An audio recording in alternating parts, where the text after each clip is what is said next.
Hi, I'm Captain Tripp with BoatTEST.com, and today we're going to take a look at the Robalo R270.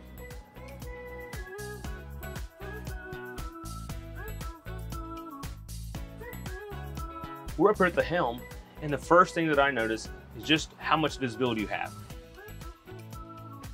And that is because of the design here allows the helm to be lower. And with this increased visibility, it's not hindered by any curves in the glass. These are all straight pane, tempered glass. Just forward of the hand-stitched vinyl brow, you find two storage trays with drains as well as a compass.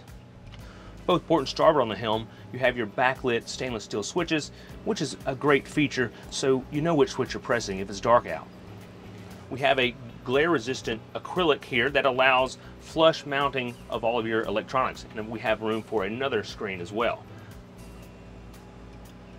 Under our display, we have a wireless phone charger here, as well as a dual USB port, 12-volt outlet, and our trim tabs.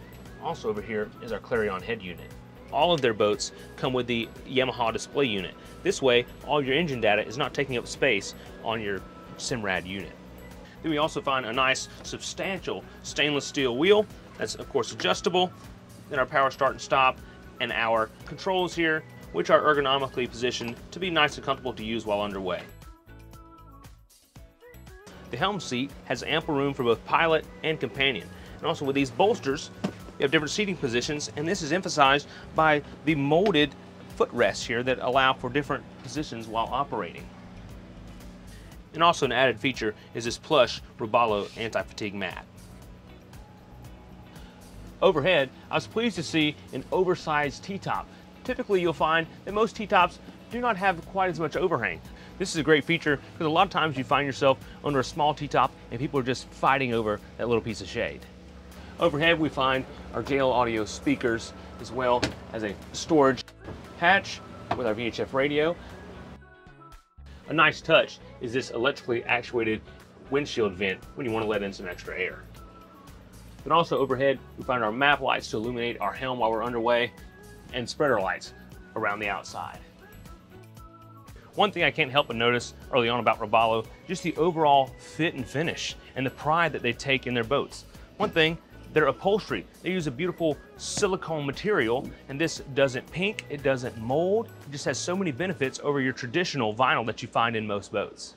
Another thing, a lot of their hinges, they use tension hinges, so you're not using gas shocks and things like that. This tension hinge holds whatever door or compartment you're opening right where you want it. And they also have non-skid throughout.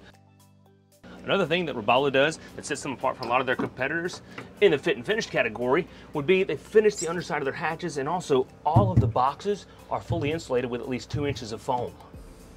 I also want to point out the gaskets that they have under almost all their hatches to keep things dry on the inside. Another thing Robalo is meticulous about is they use black caulking. As time goes on, you're not going to have to worry about your caulking turning on you. It's going to stay looking great.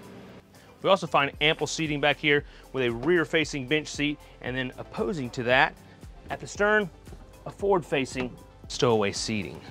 One thing I always struggle with is wanting to know what to do with this cushion. Well, Robalo has thought of that. Simply flip it up and it is secured behind the backrest.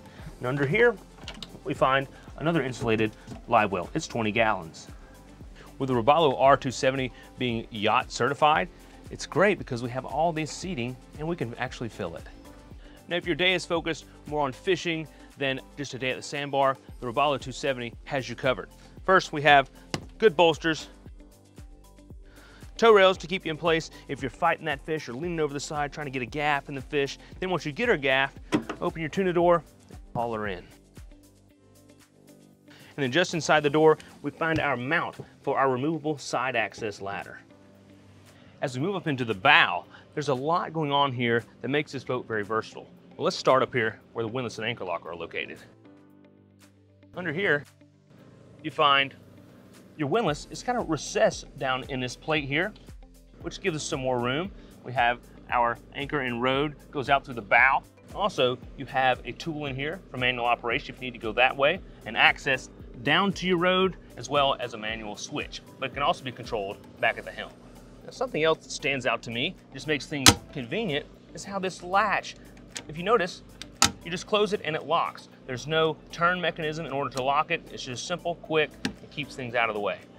I'm happy to see that they had safety in mind when they designed this bow, because they gave us a higher seat back than you would generally see on other boats. I like how sturdy and heavy duty these forward-facing seat backs are. When in place, they make a nice, comfortable forward-facing lounge, but they can also be removed and stowed below. And a little farther back, the fire extinguisher that is recessed into the bulwarks. Underneath all of our cushions is insulated storage, which is accessed by this paddle latch design. Instead of having to come under the cushion with your turn latch, simple paddle latch is a much better design. In the floor, we have access to ample storage below that houses a dedicated spot for our table supports. Also, this will make a great place to store batteries if you wanted to install a trolling motor on the bow. Something else the Robalo 270 does really well, which makes this boat great for families, is the head is easily accessed forward. What this gives us is a larger entry into the head that is 21 inches wide and a nice step down below to guide us as we enter. And once we get inside, we have 42 inches of sitting headroom. Also, stainless steel port light and dedicated storage for our table that goes in the bow. This boat comes standard with a porcelain head with optional discharge overboard. Whenever you're ready for some dining or maybe some evening docktails, you can set up the dedicated table for this position, but you can also remove your cushions, drop the table down, and you have a perfect casting platform. Now when it comes time to do your servicing, whether you do it yourself or you take it to a mechanic, anyone is going to love climbing into the back of a Robalo 270 because you have such great access to all your important components in the bilge. Whether it be bilge pumps, floats, fuel filters, battery charger, and batteries. Something else I noticed that I really like is all of their wiring is protected in looms. That's something you usually don't see on a boat in this class. Another nice touch, at the bottom of these rod holders, we find drains to get the water overboard instead of down in the bilge. Robalo takes time to do that on all of your cup holders and rod holders. Back at the transom door, we find our freshwater shower, and behind the actual transom door, hidden, is our battery access. We have our main battery switches as well as fuses. Robalo's given us 6 more rod holders across the transom. We have a recessed swim ladder, and this is a 4-step ladder to make it easier for people to climb aboard. The Robalo has quite a number of motor options. We're running twin Yamaha 200s. Let's go see how they perform. The Robalo R270 stretches to an overall length of 27 foot 6 inches, a 9 foot 6 inch beam, and 21 inches of draft with the motors trimmed up and an empty weight coming in at 7,000 pounds. During our test, with 4 of us on board and the fuel tank at 3/4 of the way full, the estimated weight was around 9,588 pounds. A pair of twin Yamaha 200s power the boat, which when pushed to their limits hits 6,000 RPMs and propels the boat to a swift 46.5 miles an hour. For those seeking the sweet spot for cruising, it's at 4,500 RPM, clocking in at a good pace of 33.8 miles per hour, giving it an efficiency of 1.3 miles per gallon. This means you can venture up to 141 statute miles, leaving a 10% reserve of its 180-gallon tank. Driving the 270 is really pretty pleasant. She likes to stay on the rails pretty good. Really comes up on plane nicely. Once you get her on plane, she just sticks right where you put her. Pleasure to drive. As for its acceleration, it gets up on plane in a brisk 5.2 seconds, hits 20 miles per hour in 6.5 seconds, and 30 miles per hour in just 9.9 seconds. So if you're looking for a capable tournament boat or just a boat to go out and enjoy a day on the sandbar, the Robalo R270 is a great choice. I'm Captain Trip Smith with BoatTEST.com, and remember, life's better on the boat.